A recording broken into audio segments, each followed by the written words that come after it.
ആരോഗ്യത്തെക്കുറിച്ചുള്ള നമ്മുടെ അറിവ് പാഠപുസ്തകങ്ങൾ പറഞ്ഞു തന്ന അറിവാണ്. ഡോക്ടർമാർ പറഞ്ഞു തന്ന അറിവാണ്. ആരോഗ്യ വകുപ്പുകാർ തന്ന അറിവാണ്. പത്രങ്ങളും മാസികകളും തന്ന അറിവുകളാണ്. നിങ്ങളായിട്ട് ശ്രമം നടത്തി തിരിച്ചറിഞ്ഞിട്ടുള്ള കണ്ടുപിടിച്ചിട്ടുള്ള കാര്യങ്ങൾ ഏതുണ്ട്? ഇല്ല. അതൊന്നും നമുക്ക് മനസ്സിലാവില്ല എന്ന് നമുക്ക് മനസ്സിലായിട്ടുണ്ട്.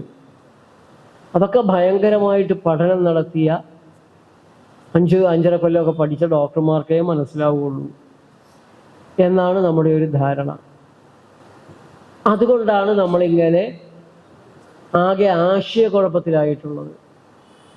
ആരോഗ്യത്തിൻ്റെ കാര്യത്തിൽ നമ്മൾ ആശയക്കുഴപ്പത്തിലാണ്. എന്താണ് ചെയ്യേണ്ടത്? എന്ത് ചെയ്താലാണ് നമുക്ക് രോഗമില്ലാണ്ട് ജീവിക്കാൻ പറ്റുക, അല്ലെങ്കിൽ വന്നുപോയ രോഗം മാറിക്കിട്ടുക എന്നുള്ള കാര്യത്തിൽ ഒരുറപ്പും നമുക്കില്ല. നമ്മൾ മാത്രമല്ല, മൊത്തം ജനങ്ങളും ആകെ ഒരു അമ്പരപ്പിലാണ്. ഇന്നതാണ് ആരോഗ്യം, ഇന്നതാണ് രോഗം, ഇന്നതാണ് ചികിത്സ, കൃത്യമായ ഒരു ധാരണ നമുക്കില്ല. ആ ധാരണ നമുക്ക് ഉണ്ടാവരുത് എന്നുള്ള നിർബന്ധം ചിലർക്കുണ്ട്. ലോകത്തെ നമ്പർ 1 വ്യവസായമാണ് മരുന്ന് വ്യവസായം, ഫാർമസ്യൂട്ടിക്കൽ ഇൻഡസ്ട്രി. അതിനെ തകർക്കാൻ നോക്കുക. നിങ്ങൾ മരുന്ന് കഴിക്കണം, രോഗം ഉണ്ടെങ്കിലും ഇല്ലെങ്കിലും മരുന്ന് കഴിക്കണം. അതാണ് വാക്സിൻ. രോഗമില്ലാത്തവർക്കുള്ള ഇംഗ്ലീഷ് മരുന്ന്. ഒരു ഗ്യാരണ്ടിയില്ല, ഒരു ഗ്യാരണ്ടിയില്ല. ജനിക്കുമ്പോൾ തന്നെ കൊടുത്തുകൊണ്ടിരിക്കണം. എന്നിട്ടും രോഗം ഉണ്ടായാലോ? ആരോട് പറയാൻ? എന്തെങ്കിലും ഗ്യാരണ്ടി ഉണ്ടോ? ഞങ്ങൾ ലക്ഷക്കണക്കിന് കുഞ്ഞുങ്ങളെയാണ് പോളിയോയിൽ നിന്ന് രക്ഷിക്കുന്നത്. അപ്പോൾ ലക്ഷക്കണക്കിന് കുട്ടികൾക്കുണ്ടായിരുന്ന രോഗമാണോ ഇത്? അല്ലല്ലോ.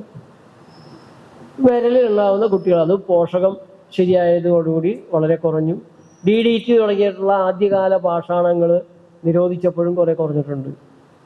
കാരണം അവിടേക്കാണ് കിടക്കണത്. പക്ഷെ പറച്ചിൽ പറഞ്ഞാൽ ഞങ്ങൾ 3 തുള്ളി 3 പ്രാവശ്യത്തെ ഒറ്റത്തുള്ളി കൊണ്ട് ഈ തുള്ളൽ അവസാനിപ്പിക്കുമെന്ന് പറഞ്ഞിട്ട് തുള്ളി ഇപ്പം തീരണില്ല, ഇപ്പോഴും കൊടുത്തു. നമ്മുടെ രോഗത്തിലാണ് മറ്റുള്ളവർക്ക് താല്പര്യമുള്ളത്. നിങ്ങൾ ആരോഗ്യത്തോടെ ജീവിച്ചാൽ ഞാനടക്കമുള്ളവരുടെ കാര്യം കഷ്ടമായി എന്നുള്ളതാണ്. നിങ്ങൾ എത്രത്തോളം രോഗികളാകുന്നോ അത്രത്തോളം മെച്ചം, അല്ലേ? നമ്മൾ എത്ര തല്ലുപിടിക്കുന്നോ അത്രത്തോളം മെച്ചം ജഡ്ജിമാർക്കുണ്ടാവും. പ്രമോഷൻ കൂടുതൽ കിട്ടും, കൂടുതൽ കോർട്ടുകളുണ്ടാകും.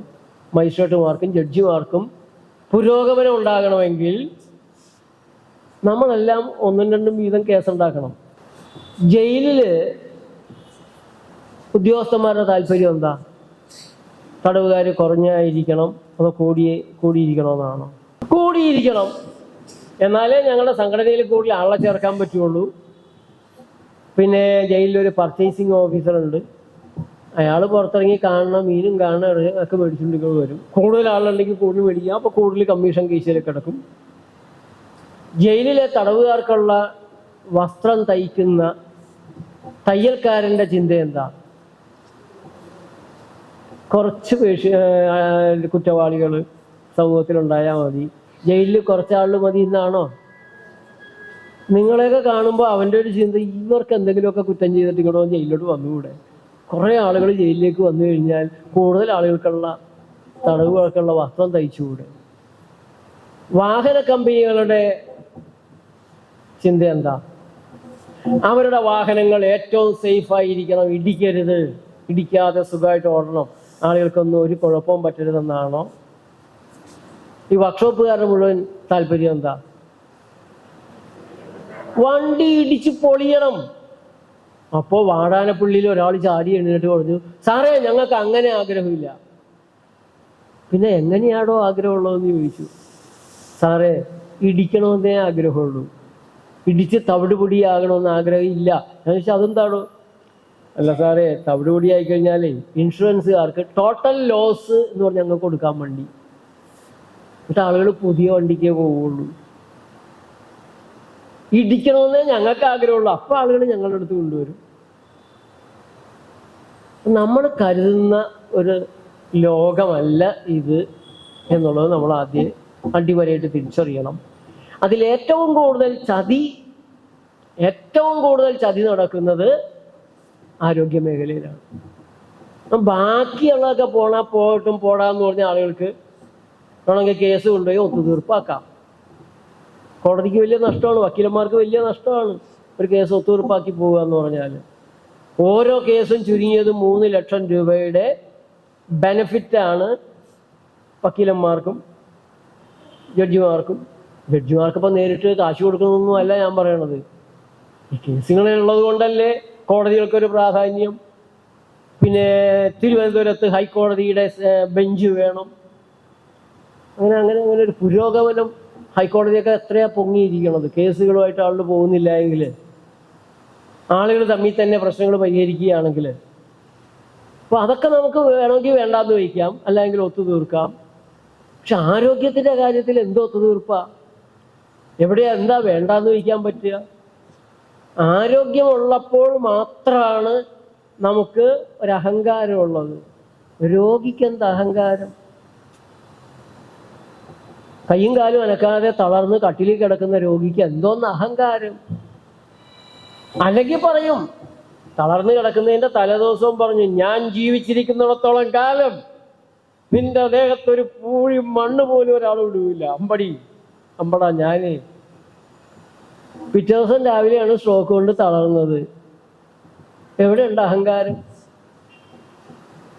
രോഗം പിടിപെടുന്നത് വരെ നമ്മുടെ അഹങ്കാരമുള്ളൂ. ആ നിമിഷം തുടങ്ങി പിന്നെ നമ്മൾ വിനീത വിധേയരാണ്. ഈ അമ്പലങ്ങളിലേക്കും പള്ളികളിലേക്കും ഏറ്റവും കൂടുതൽ നേർച്ച കിട്ടുന്നത്, കാഴ്ച കിട്ടുന്നത് ആരിൽ നിന്നാണ്? രോഗികളിൽ നിന്നാണ്. അതുകൊണ്ടാണ് എല്ലാ ആശുപത്രികളിലും, അല്ലെങ്കിൽ ഒരുവിധമുള്ള എല്ലാ ആശുപത്രികളിലും ഒരു ചാപ്പൽ ഉണ്ടാവും, ഒരു പ്രതിഷ്ഠ ഉണ്ടാവും പ്രാർത്ഥിക്കാനായിട്ട്. അവിടെ ഇരുന്നാണ് ഓപ്പറേഷൻ തിയേറ്ററിലേക്ക് കയറ്റിയേക്കാണ്. 1000 കുഴപ്പമില്ലാന്ന് ഇറങ്ങിക്കഴിഞ്ഞാൽ ഞാനൊരു ഇത്ര പവൻ അല്ലെങ്കിൽ ഇത്ര രൂപ കാണിക്കിട്ടേക്കാം. എല്ലാ മാസവും 1-ാം തീയതി എന്നെ ഈ കിടക്കേന്ന് എണീപ്പിച്ച് തന്നാൽ എല്ലാ മാസവും 1-ാം തീയതി ഞാൻ വന്ന് ദർശനം നടത്തിക്കോളാം. എൻ്റെ വേളാങ്കണ്ണി മാതാവേ, എന്നെ ഒന്ന് എണീപ്പിച്ച് തന്നാൽ 2 പെട്ടി മെഴുകുതിരി ഞാൻ കത്തിച്ചോളാം. ഈ നേർച്ച കാഴ്ചകൾ മുഴുവനും ഒഴുകുന്നത് ആശുപത്രികളിലാണ്.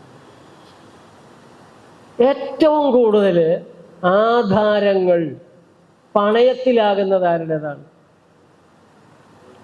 ബാങ്കിങ്ങുമായിട്ട് പരിചയമുള്ള, ബാങ്കിങ്ങിൽ ആരെങ്കിലും ഉണ്ടാവുമല്ലോ ഇവിടെ, ആരുടേതാണ്? രോഗികൾക്ക്. മുമ്പൊക്കെ ഒരു പനി വന്നു കഴിഞ്ഞാൽ 2-3 പാരാസിറ്റമോൾ 5 തീരുമായിരുന്നു.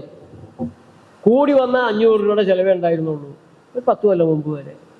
ഇപ്പോൾ ഓരോ പനിക്കും 60,000, 1 ലക്ഷവും 2 ലക്ഷവും ഒക്കെയാണ്. കോപ്പറേറ്റീവ് ബാങ്കിൽ കൊണ്ട് ആധാരം വെക്കുക, സ്വർണം പണയം വെക്കുക. ഏത് വലിയ ആശുപത്രിയുടെ മുന്നിലും പിഴിഞ്ഞൂറ്റി എടുക്കുന്നവരുണ്ടാവും, 200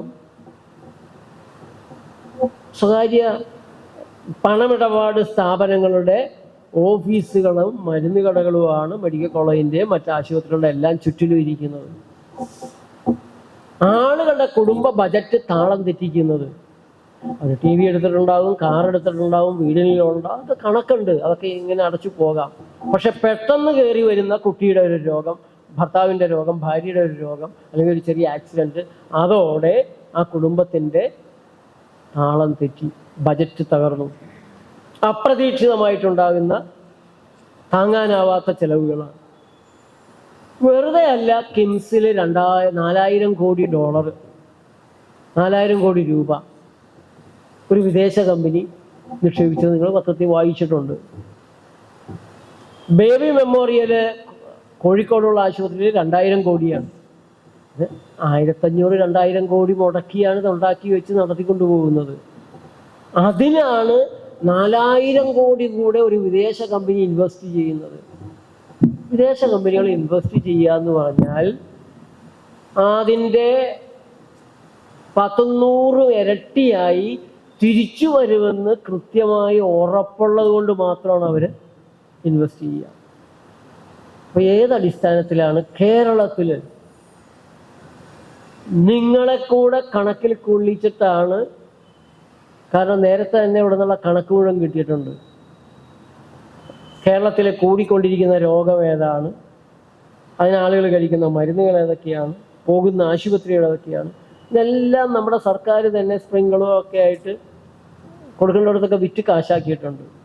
അവിടെ കൃത്യമായിട്ട് അവർക്ക് രോഗികളുടെ സമൂഹത്തെ അറിയാം. നിങ്ങൾ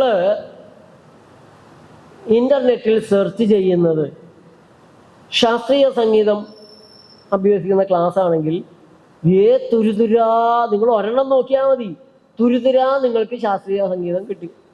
അതല്ല വെസ്റ്റേൺ മ്യൂസിക്കാണ് നിങ്ങൾ ഒരെണ്ണം കാണണമെങ്കിൽ പിന്നെ വെസ്റ്റേൺ മ്യൂസിക് തന്നെ ഇട്ട് തരും. എങ്ങനെ നല്ല ഭക്ഷണം ഉണ്ടാക്കാമെന്നാണ് നിങ്ങൾ നോക്കുന്നതെങ്കിൽ ഭക്ഷണത്തെ തന്നെയാണ് മറ്റേയാൾക്ക് കിട്ടുക. അതെങ്ങനെയാണ്? അത്രയേറെ കൃത്യമായ നിരീക്ഷണങ്ങൾ, സർവേകൾ, പഠനങ്ങൾ അത് നടന്നു കഴിഞ്ഞു. പ്രത്യേകിച്ച് കോവിഡിൻ്റെ കാലമൊക്കെ ആ ഒരു പാരഡൈം ഷിഫ്റ്റിങ്ങിൻ്റെ കാലമായിരുന്നു. അതിനു വേണ്ടിയിട്ട് അവർ ക്രിയേറ്റ് ചെയ്തൊരു സാധനമാണ്.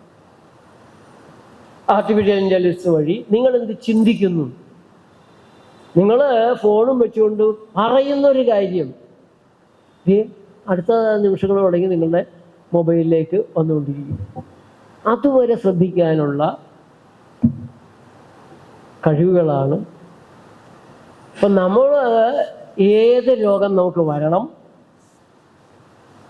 അതിന് ഏത് മരുന്ന് നമ്മൾ കഴിക്കണം, ഇതൊക്കെ മുൻകൂട്ടി പ്ലാൻ ചെയ്ത് വെച്ച ഒരു സംഘമാണ് ഇന്ന് ഫാർമസ്യൂട്ടിക്കൽ ഇൻഡസ്ട്രി നടത്തുന്നത്, ലോകം നിയന്ത്രിക്കുന്നത്.